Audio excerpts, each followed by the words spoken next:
কলকাতা ক্রীড়া সাংবাদিক ক্লাবের অভিনব উদ্যোগ এলাকার ফুটবলের উন্নতির স্বার্থে এবং মহিলা ফুটবলার তুলে আনতে বেনিয়ান ট্রি গ্রুপের পৃষ্ঠপোষকতায় উত্তর চব্বিশ পরগনার সন্দেশখালী কানমারি সোশ্যাল কেয়ার ফুটবল একাডেমির পাশে দাঁড়ালো সিএসজেসি। শনিবার একাডেমির মাঠে অনুষ্ঠিত মহিলাদের এক প্রীতি ফুটবল ম্যাচে বিশেষ অতিথি হিসেবে উপস্থিত ছিলেন বেনিয়ান ট্রি গ্রুপের কর্ণধার তথা একাডেমির সভাপতি প্রবীর রায় চৌধুরী, ইমামি ইস্টবেঙ্গলের 3 ফুটবলার সৌভিক চক্রবর্তী, শুভম সেন, তুহিন দাস, স্থানীয় বিধায়ক সুকুমার মাহাতো, একাডেমির সম্পাদক দেবরাজ মাহাতো, সিএসজেসির সভাপতি শুভেন রাহা সহ ক্রীড়া সাংবাদিকরা। ভবিষ্যতে একাডেমির পাশে সবসময় থাকার আশ্বাস দিয়েছে সিএসজেসি।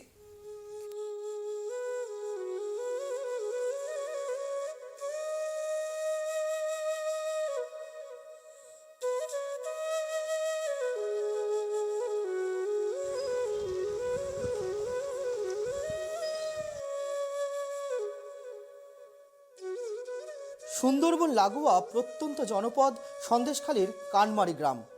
চারিদিকে মাছের ভেরি, প্রকৃতির সঙ্গে লড়াই করতে করতেই জীবনযাপন এই প্রত্যন্ত গ্রামের মানুষদের। গ্রামবাসীদের চোখে মুখে দারিদ্রতার ছাপ স্পষ্ট। নুন আনতে পান্তা ফুরায়। সরকারি পরিকাঠামো সেইভাবে নেই বললেই চলে, কিন্তু সেই সমস্ত প্রতিবন্ধকতাকে উপেক্ষা করেই জীবনের মূল স্রোতে ভেসে থাকতে ফুটবলকেই আঁকড়ে ধরেছেন গ্রামের মেয়েরা। কানমারি গ্রামে না গেলে তা বিশ্বাস করাই কঠিন হতো। স্কুল কলেজে পড়াশুনো, ঝুমুর গান, লোকনৃত্যের পাশাপাশি এই গ্রামের মেয়েরা এখন ফুটবলেও তালিম নিচ্ছে।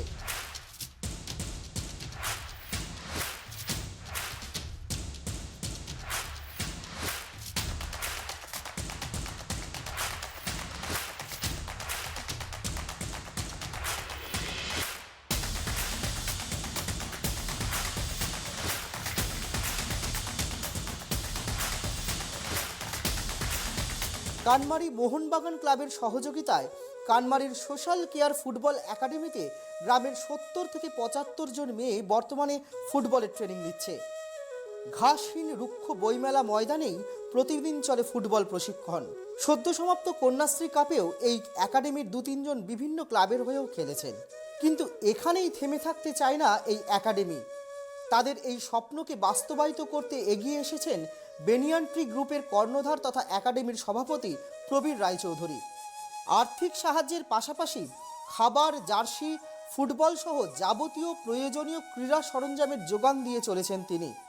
এই সন্দেশখালী অঞ্চলের ফুটবলকে আরও বিকশিত করতে এবং একাডেমি থেকে যাতে কলকাতার ময়দান ও জাতীয় মহিলা ফুটবল দলে খেলোয়াড় উঠে আসতে পারে তার নিরলস প্রচেষ্টা চালিয়ে যাচ্ছেন প্রবীর বাবু।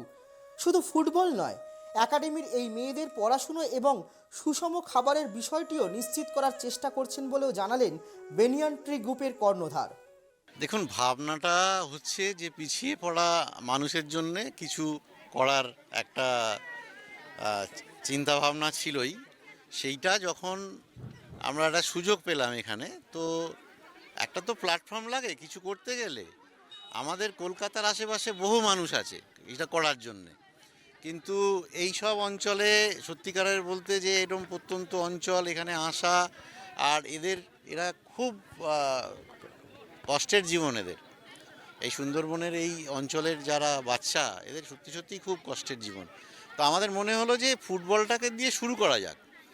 ফুটবল, তার সঙ্গে পড়াশোনা, তার সাথে আগামী দিনের এদেরকে যদি কোনোভাবে কাজ টাজের মধ্যে ইনভলভ করিয়ে নেওয়া যায়, তাহলে অন্তত কিছুটা করা হলো আর কি। এদেরকে নিয়ে ভাবনা হচ্ছে যে প্রথমত আমরা একটা সরকার যখন এখন একটা সুযোগ দিয়েছে, তো কন্যাশ্রী কাপে যদি অন্তত সেকেন্ড ডিভিশনের টিমেও একটা এদের খেলানো যায়।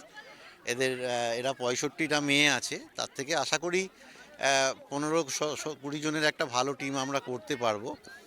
তারপরে এরা কতটা লড়াই করতে পারবে তার উপরে নির্ভর করছে আগামী দিনের পরিকল্পনা। তবে আমরা হাল ছাড়বো না, আমরা চেষ্টা করে যাব। আর সবথেকে বড় কথা, আজকে যেহেতু স্পোর্টস জার্নালিস্ট ক্লাব আমাদের সাথে এসছে, মানে আমার কৃতজ্ঞতার শেষ নেই যে আপনারা সবাই আমাকে ভরসা করেছেন, আমার কথায় বিশ্বাস করেছেন এবং সারা দিনের জন্যে এখানে আসা, এবং যে প্রস্তাব আমরা সবাই মিলে ঠিক করছি সেটা তো আপনাদের সাথে আলোচনা করেই সবটা করা হচ্ছে। তো আমার ধারণা, আমার কনফিডেন্স লেভেলটা অনেক হাই হয়ে গেল যে না, আমি ঠিক পথে চলছি এবং এটা সত্যি যে আপনারা যদি একটু সময় দেন, সবাই মিলে আমরা চেষ্টা করি, আমার মনে হয় কিছু একটা এখান থেকে ভালো কিছু আশা করতে পারবো আমরা। প্রবীরবাবুর এই মহৎ কাজে এবার সহযোগী হলো কলকাতা ক্রীড়া সাংবাদিক ক্লাব। কানমারির এই ফুটবল একাডেমির মেয়েরা যাতে কলকাতায় এসে অনুশীলন করতে পারে তার জন্য মাঠ, ড্রেসিং রুমের ব্যবস্থা করার পাশাপাশি সমস্ত রকম সহযোগিতার হাত বাড়িয়ে দিতে এবং ভবিষ্যতের সব রকমভাবে পাশে থাকার বার্তা নিয়ে এই একাডেমির সঙ্গে সংযুক্ত হলো কলকাতা ক্রীড়া সাংবাদিক ক্লাব। এই একাডেমিকে সব রকমভাবে সাহায্যের আশ্বাসও দিয়েছে রাজ্য ফুটবলের নিয়ামক সংস্থা আইএফএ। শনিবার কলকাতা ক্রীড়া সাংবাদিক ক্লাব ও বেনিয়ান ট্রি গ্রুপের পক্ষ থেকে সন্দেশখালী কানমারি ফুটবল একাডেমির ফুটবলারদের হাতে ট্রাকস্যুট ও আইএফএর দেওয়া ফুটবল তুলে দেওয়া হলো। কানমারি বইমেলা ময়দানে ফুটবলারদের হাতে ট্রাকস্যুট ও ফুটবল তুলে দিলেন ইস্টবেঙ্গলের 3 footballer Souvik Chakraborty, Shubham Sen, Tuhin Das, banyan tree গ্রুপের কর্ণধার তথা একাডেমির সভাপতি প্রবীর রায়চৌধুরী, কলকাতা ক্রীড়া সাংবাদিক ক্লাবের সভাপতি শুভেন রাহা সহ ময়দানের ক্রীড়া সাংবাদিকরা। একাডেমির পক্ষ থেকে উপস্থিত সকলকে সংবর্ধিত করা হলো। একাডেমির মেয়েরাই দুভাগে ভাগ হয়ে খেললেন এক ফুটবল ম্যাচও। আগামী বছর কানমারি সোশ্যাল কেয়ার ফুটবল একাডেমি যাতে কন্যাশ্রী কাপে খেলতে পারে তার জন্য সব রকম ব্যবস্থা করাই এখন প্রথম লক্ষ্য বলে জানালেন কলকাতা ক্রীড়া সাংবাদিক ক্লাবের সভাপতি শুভেন রাহা। সংস্থাটার খবর পেয়েছিলাম আমি করোনার সময়। তখন থেকে আমাদের একটা উদ্যোগ ছিল যে আমরা কিছু করতে পারি কিনা, কারণ আমাদেরও কিন্তু একটা সীমিত ক্ষমতা। তো যেটা দেখা গেল যে আমাদের যিনি ক্লাবের পৃষ্ঠপোষক উনিও এই সংস্থার সাথে জড়িত। তো আমরা বসে ঠিক করলাম যে দেখুন, যদি আমরা মেট্রোপলিটন সিটিগুলোতে দেখি তাহলে সেখানকার মেয়েদের জন্যে কিছু করার লোকও আছে এবং তাদের অনেক রকম সুযোগ সুবিধা রয়েছে, কিন্তু এক রাজ্যের এই পিছিয়ে পড়া অঞ্চলের আমরা তো অনেক কিছু পারবো না, আমাদের ক্ষমতাও বিশেষ নেই। যদি এদের পাশে থেকে দেখুন, মানুষের আশীর্বাদে, সাংবাদিকতার সুবাদে কিছু প্রভাবশালী ব্যক্তি বা ক্ষমতাশালী ব্যক্তিদের সামনে আমাদের যাওয়ার সুযোগ ঘটে বা তাদের সাথে কথা বলার সুযোগ ঘটে। তো আমরা সেই জন্য প্রথমে বিশাল কিছু করছি না। আমাদের একটা লক্ষ্য আছে যে এই মেয়েদের, বেনিয়ান ট্রি এই গ্রুপটার মানে প্রধান পৃষ্ঠপোষক আমরাও এবছর এই মেয়েদের দলের পাশে থাকলাম, মানে সেই অঙ্গীকার করলাম। এবং আমাদের যেটা চেষ্টা হবে, যেটা আজ থেকে চেষ্টা শুরু হলো, আবার এটা আজ থেকে না, আমি গত 2-3 দিনই এই ব্যাপারে কথাবার্তা বিভিন্ন জনের সাথে বলা শুরু করেছি। আগামী দিনে এই মেয়েদের একটা দল গড়ে যাতে কলকাতার কন্যাশ্রী কাপে তাদের খেলানো যায়, মানুষের ফুটবল প্রেমীদের নজরে এদের নিয়ে আসা যায়, সেই চেষ্টাটা থাকবে এবং সেই চেষ্টার কারণেই আমাদের আজকে এই। কানমারি সোশ্যাল কেয়ার ফুটবল একাডেমির বয়স মাত্র 3 বছর। করোনার কারণে গ্রামের মেয়েদের মোবাইলের প্রতি আসক্তি বাড়ছিল। এই অনিশ্চিত সময়ে অনেক বাবা মাই মেয়েকে ঘরে বসিয়ে না রেখে বয়সের আগেই বিয়ে দিয়ে দিচ্ছিল। আর সেই সমস্ত কিছু আটকাতেই গ্রামের মেয়েদের নিয়ে ফুটবল একাডেমি তৈরির ভাবনা চিন্তা করেন স্থানীয় শিক্ষক তথা এই একাডেমির সম্পাদক দেবরাজ মাহাতো। যেমন ভাবনা তেমন কাজ। শিক্ষকতার পাশাপাশি অবসর সময়ে গ্রামের মেয়েদের ঝুমুর গান ও লোকনৃত্য শেখান দেবরাজবাবু। সেই সমস্ত মেয়েদেরই এবার ফুটবলমুখী করলেন তিনি। প্রথমে জনাকুড়ি মেয়েকে নিয়ে এই একাডেমি শুরু হলেও বর্তমানে এই একাডেমিতে শিক্ষার্থীর সংখ্যা 70 ছাড়িয়েছে। বেনিয়ান ট্রি গ্রুপের সহযোগিতায় বাইরে থেকে কোচ নিয়ে এসে নোনা আবহাওয়ায় ঘাসহীন রুক্ষ মাটিতেই ফুল ফোটানোর কাজ চালিয়ে যাচ্ছেন দেবরাজবাবু। কিন্তু ভালো খেলার জন্য আরও উন্নত পরিকাঠামো দরকার। বেনিয়ান ট্রি গ্রুপের পাশাপাশি কলকাতা ক্রীড়া সাংবাদিক ক্লাব এগিয়ে আসায় এবার তাদের স্বপ্ন বাস্তবায়িত হবে বলেই জানালেন একাডেমির সম্পাদক। এটা মূলত কোভিড পরিস্থিতির সময় দেখলাম যে মেয়েরা তারা সারাক্ষণই মোবাইল নিয়ে ব্যস্ত। তো আমি ভাবলাম যে এটা তো সামাজিকভাবেই খারাপের দিকেই যাচ্ছে। তখন আমি বললাম তারা ফুটবল খেলবি। তো প্রথমে 4-5টা মেয়ে নিয়ে আমি ফুটবল খেলাটা শুরু করি এবং এখন প্রায় আমাদের 80-85 জন মেয়েরা ফুটবল খেলছে। তো আমার ইচ্ছে আছে যে এরা আগামী দিনে বাংলা তথা ভারতীয় দলে সুযোগ পাক, নিজেদের চেষ্টায়, নিজেদের পরিশ্রমে। আমি এদের জন্য বুট, বল, জার্সি এবং আমার প্রেসিডেন্ট, আমার একাডেমির প্রেসিডেন্ট, মানে আমাদের একাডেমির প্রেসিডেন্ট প্রবীর রায়চৌধুরী এবং আমার এক পরিচিত বন্ধু ডক্টর শঙ্কর মাহাতো, যখনই আমি বলি যে আমাদের কিছু বুট লাগবে বা বল লাগবে, জার্সি লাগবে, এনারা সাহায্য করে। আমি এদিকটা দেখি, ওনারা মোটামুটি আমাকে যথেষ্ট সাহায্য করে এবং ফুটবল খেলার জন্য উৎসাহিত করে এবং বলে তোমরা চালিয়ে যাও, আমি আছি। মেয়েরা প্রথমেই তারা চুড়িদার বা নাইটি পরেই খেলতো। তো আমি বললাম, দেখ, খেলতে গেলে, ফুটবল খেলতে গেলে একটা সাহস দরকার। তা আমি বললাম ঠিক আছে, তাহলে ওদের জন্য ওরা নিজেরাই প্যান্ট ফ্যান্ট কিনে নিয়ে আসে। বাড়ি থেকে বললো বড় হয়ে গেছিস, ফুটবল খেলবি, আজ বাদে কাল বিয়ে দেবো। আমি ওদের বাড়ি গিয়ে বললাম যে আমি যখন দায়িত্ব নিয়েছি, ওরা খেলুক, খেলার পরেই ওরা পড়াশুনো করুক, তারপরে ওদের ব্যবস্থা আমি নেব।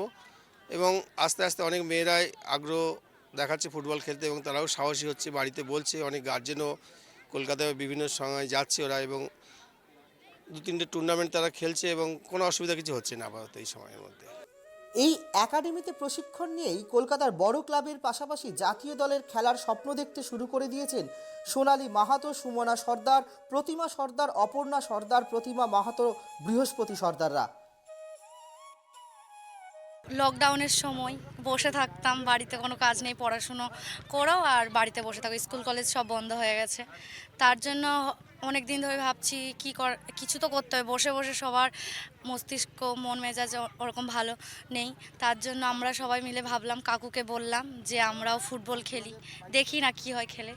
তখনই আর কি আপনাদেরকে দেখে আস্তে আস্তে আমাদের মনে হচ্ছে যে স্বপ্নটা আমরা দেখেছিলাম লকডাউনে, আমরা ভেবেছিলাম লকডাউনে খেলছি এমনি মজা করার জন্য, দিন কাটছে না, কিন্তু এখন আস্তে আস্তে দেখছি আপনাদের সহযোগিতায় যে অনেকটাই যদি যাওয়া যায়। হ্যাঁ, আগে আমরা 14 জন খেলা করতাম, একজন না আসলে তখন আমাদের টিম হতো না, তখন খেলাটা হতো না। এখন আস্তে আস্তে অনেক মেয়ে আসছে, এখন খুব ভালো লাগছে। ইচ্ছে যখন খেলা শুরু করেছি, ঘরের মাঠে তো রাজা হয়ে কোনো লাভ নেই, বাইরের মাঠে গিয়ে রাজা হতে হয়। তখন বাবা মা ভালো লাগবে যে বাড়িতে মেয়ে যেহেতু বাড়ি থেকে বেরোতে দিত না, এইটা বাড়িতে বাবা মা বলতো যেতে হবে না, পাড়া প্রতিবেশীও উল্টোপাল্টা কথা বলতো, বাইরে গিয়ে দেখিয়ে দেবো যে আমরাও পারি সব কিছু। এই একাডেমি থেকে আমরা সব কিছু পাচ্ছি, প্লাস খাওয়ারও জিনিস পাচ্ছি, যেটা আমাদের খেলা করতে গেলে যে পরিমাণে আমাদের খাওয়াটা, সেটাও বাড়ির থেকে পারে না। এখান থেকে ছলা পাই, গরমকালে গ্লুকন ডি পর্যন্ত দেই। এই যে আমি বুটটা পরেছি, এটাও এখানকার। দিগন্ত বিস্তৃত ভেরির কোলে সূর্যাস্তের আলোতে হাজারো প্রতিবন্ধকতার মধ্যেও হাসি মুখে ফুটবলকে আঁকড়ে ধরে জীবন সংগ্রামে জয়ী হওয়ার স্বপ্নগুলো আরও বেশি করে উজ্জ্বল লাগছিল সোনালী, সুমনা, বৃহস্পতিদের চোখে মুখে। ক্যামেরায় বরুণ ভান্ডারীর সঙ্গে রিমিক মাঝি, ট্রাইব টিভি, সন্দেশখালী।